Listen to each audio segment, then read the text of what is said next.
Okay, we are talking about that storm system and like how it can affect, not necessarily us, but more people to our east. Tens of millions of people, yeah.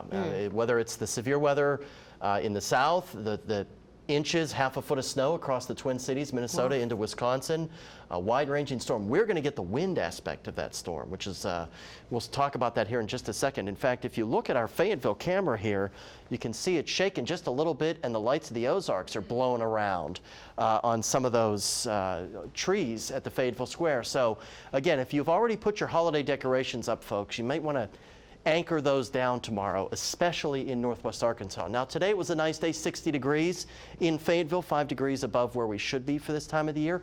Fort Smith, things are nice and quiet as well on Garrison. We got up to 63 today, another above average day. We'll be able to, squeeze out one more above average day this week. There's that wind advisory if you missed it off the top of the show. Northwest Arkansas, Sequoia and LaFleur County as well. 3 a.m. through noon, that's when the worst of the winds could be. So a rough morning commute, winds could gust up to 50 miles an hour, which is why we've raised the impact day flag for tomorrow. As we'll watch that, it was extremely windy conditions kick up, winds gusting 35 to 50 miles an hour. And yes, some wind damage is possible. Things aren't tethered down, loose shingles, those types of things. Trash cans very easily blown over. And you can see by tomorrow morning, models saying, yeah, winds will be gusting 40 to 50 miles an hour. All of this will make it into the River Valley, not as strong, but still an inconvenience throughout the day. We might get a break late afternoon before another surge of wind comes behind the cold front, ushering in cold Canadian air, winds gusting 30 to 35 miles an hour. It'll take until Wednesday for things to finally start to settle down, but it'll be frigid on Wednesday.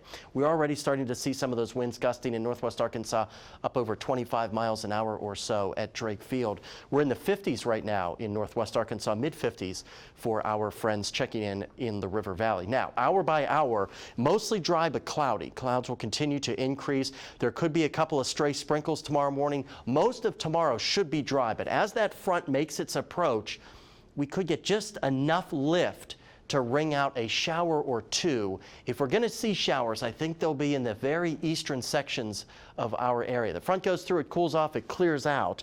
And there's what we're talking about, that shower and storm potential right on the very edge of our viewing area. And that tracks with what the SPC is saying here in terms of severe weather. Maybe an isolated strong to severe storm, but you're on the very fringes of our area. Most of us should be fine.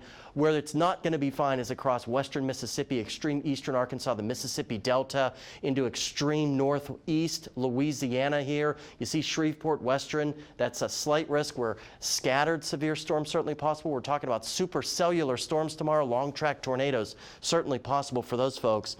Lower or upper 40s tonight, a very mild night. Look at tomorrow's 60s and 70s, a great day despite all of those winds. And look how quickly those temperatures free fall from 66 Tuesday to 42 on Wednesday.